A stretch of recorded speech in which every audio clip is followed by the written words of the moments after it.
கதை தங்கச்சங்கிலி. கதை ஆசிரியர் திரு சாவி அவர்கள். அம்புஜத்தின் பிறந்தகத்திலிருந்து திரள் திரளாக வந்து என் வீட்டில் முகாம் போட்டு சௌக்கியமாக சாப்பிட்டு காலம் கழிப்பவர்கள் அநேகம் பேர். பெயரை சொன்னால் அவரவர்களுக்கு மூக்கு மேல் கோபம் வந்துவிடும். மனுஷ சுபாவமே அப்படிதான் அல்லவா? அவர்களை சொல்லி என்ன பயன்? சாதாரண நாட்களிலேயே அவளுடைய பந்துக்கள் கூட்டம் போடுவார்கள். மேலும் இந்த கிறிஸ்மஸின் போது சொல்லவா வேண்டும்? அவசியமானாலன்றி பிரயாணம் செய்யாதீர்கள் என்று ரயில்வேக்காரர்கள் என்னதான் விளம்பரம் செய்த போதிலும் அதை இவர்கள் ஒரு லட்சியம் செய்வதில்லை. இவர்களுக்காக நான் பழைய வீட்டை விட்டு இப்பொழுது ஒரு பெரிய வீட்டை வாடகை பேசி எடுத்துக்கொண்டேன். வீடு கல்யாணம் பட்ட பாடா இருக்கிறது. முந்தா நாள் 4 வீசை காப்பி கொட்டை வாங்கினேன். இன்று மறுபடியும் என் மனைவி, யாரங்கே? உங்களைத்தான். காது என்ன மந்தமாய் போச்சோ?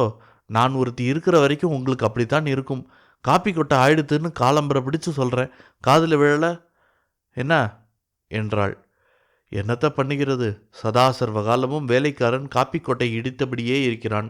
காப்பி கலக்கிய கங்காளத்தை வேலைக்காரை துலக்கிக் கொண்டே இருக்கிறாள். வந்திருக்கும் பரிவாரங்களுக்கு தினமும் சினிமா போக நான் பணம் கொடுக்க வேண்டும். அதுவும் 2ஆம் வகுப்பு டிக்கெட் வாங்கி கொடுக்கணும். நான் பணம் கொடுக்காவிடில் அம்புஜத்திற்கு கவலையே கிடையாது. அவளிடம்தான் என்னுடைய பீரோவுக்கு வேறு சாவி இருக்கிறதே. இன்றைக்கு சினிமா, நாளைக்கு டிராமா, அதற்கடுத்த நாள் கண்காட்சிகள், சங்கீத கச்சேரிகள், வேறொரு நாள் மீன் காலேஜ். இப்படி தினமும் என்னுடைய பணமெல்லாம் பீரோவினின்றும் அந்தர்தானமாகி கொண்டிருந்தது. நான் ஒரு நாள் சினிமாவுக்கு போவதென்றால் 12 நாள் யோசிப்பேன். பிறகு நமக்கு இதெல்லாம் லாயக்கில்லை, பணம் கொடுத்து என்ன சினிமா வேண்டி கிடக்கிறது என்று சும்மா இருந்து விடுவேன். வீட்டிற்கு வந்து பார்த்தால் கதவு பூட்டப்பட்டிருக்கும். அம்புஜம் அவளுடைய பந்து மித்திரர்கள் சகிதம் எந்த சினிமா கொட்டகையில் இருக்கிறாளோ யார் கண்டது? சிவனே என்று தெருத்திண்ணையில் படுத்து கிடப்பேன். நடுநிசி 12 மணிக்கு அவர்கள் வந்து சேருவார்கள். அப்புறம் படம் அப்படி இருந்தது இப்படி இருந்தது என்று கிரிட்டிசிசம் தொடங்கி விடுவார்கள். ரகசியமாக அம்புஜத்தை கூப்பிட்டு, இவர்களுக்கெல்லாம் இங்கு என்ன வேலை? வந்தால் இங்கேயே சிலையாய் பதிந்து போகிறார்களே, இவர்களுக்கெல்லாம் தண்டத்திற்கு செலவு செய்ய எனக்கு என்ன கலெக்டர் உத்தியோகமாக கிடைத்திருக்கிறது என்று கேட்டால், இல்லாமல் என்ன, நீங்கள் பில் கலெக்டர் இல்லையோ, கலெக்டர் என்ன வசதி என்பாள்.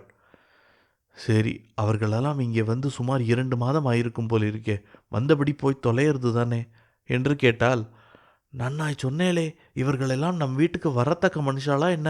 என்னமோ கிறிஸ்மஸ் ஆச்சின்னு வந்தா, தினமுமா வரப்போறாள் என்பாள். அவள் சொல்வதில் ஒரு உண்மை இருக்கத்தான் செய்கிறது. அவர்கள் ஏன் தினம் வரப்போகிறார்கள்? வந்தால் திரும்பி போவதுதான் கிடையாதே. அவர்கள் முகாம் போட்டால் குறைந்தபட்சம் 6 மாசமாவது இல்லாமல் திரும்பி போனால்தானே. கிறிஸ்மஸுக்காக அம்புஜத்தின் அத்தை பெண் ஒருத்தி வந்திருந்தாள். 4-5 மாதத்திற்குள் அவள் திரும்பி போவதாக கேட்டு ஆச்சரியப்பட்டேன்.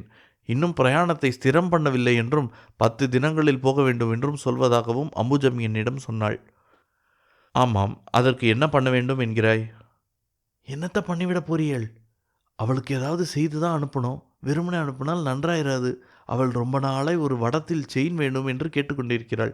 இப்போ நேரே வந்திருக்கும் பொழுதே வாங்கி கொடுத்தால் நன்றாயிருக்கும். அவளிடம் 3/4 பவுன் இருக்கிறதாம்.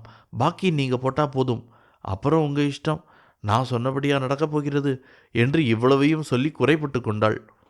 சரி, இவளுக்கு ஒரு நல்ல பாடம் கற்பிக்க வேண்டும் என்று மனதிற்குள் நினைத்து கொண்டேன். ஒரு வடத்தில் செயின், இந்த ஸ்திரீகளுக்கே வாய் கூசாது போல் இருக்கிறது. இப்பொழுது சவரன் விற்கும் விலையில் கிட்டத்தட்ட 100 ரூபாய்க்கு குறையாமல் ஆகுமே. ஆனால் நான் அதை வாங்கி கொடுக்காவிட்டாலும் அவளே வாங்கி கொடுத்து அந்த பெண்ணை அனுப்பிவிடப் போகிறாள். இதற்கு என்ன செய்வது என்று யோசித்தேன். பேசாமல் தங்க கில்ட் கொடுத்த ரோல்டு கோல்டு செயினை வாங்கி கொடுத்து ஏமாற்றி விட வேண்டியதுதான் என்று தீர்மானித்தேன். 3/4 பவுனை நாம் வாங்கிக் கொள்வது சரியில்லை என்று மனைவியிடம் கூறிவிட்டு நடந்தேன்.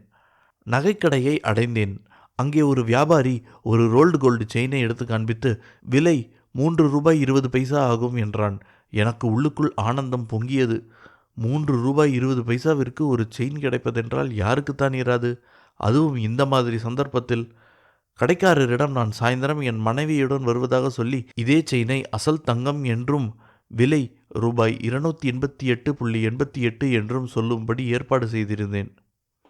சாயந்தரம் அதன்படியே மனைவியுடன் அந்த நகைக்கடைக்கு போய் அதே செயினை ரூபாய் 288.88 ரூபாய்க்கு விலை பேசி வாங்கி கொண்டேன். ஆனால் கடைக்காரனிடம் மனைவிக்கு தெரியாமல் 3 ரூபாய் 20 பைசே கொடுத்துவிட்டு வீடு வந்து சேர்ந்தேன். அம்புஜத்திற்கு சந்தோஷம் தாங்கவில்லை. 10 தினங்களில் தன் தங்கையை சொந்த ஊருக்கு அனுப்பிவிட்டு மறுநாள் நான் காப்பி சாப்பிட்டு கொண்டிருக்கும் பொழுது பின்வரும் விஷயத்தை என்னிடம் சொல்லி மூர்ச்சை போடச் செய்தாள். என் அத்தை பெண்ணை ஊருக்கு அனுப்பிவிட்டேன். அவளுக்காக 5 சவரனில் புதிதாக வாங்கிய செயினை கொடுக்க எனக்கு மனசு வரவில்லை. ஆகையால் நான் போட்டுக்கொண்டிருந்த சங்கிலியை அவளிடம் கொடுத்து அனுப்பிவிட்டேன். நான் இப்போ அழகா இருக்கிறேன்ல என்று கேட்டுக்கொண்டே என் அருகில் வந்தாள். முற்றும்.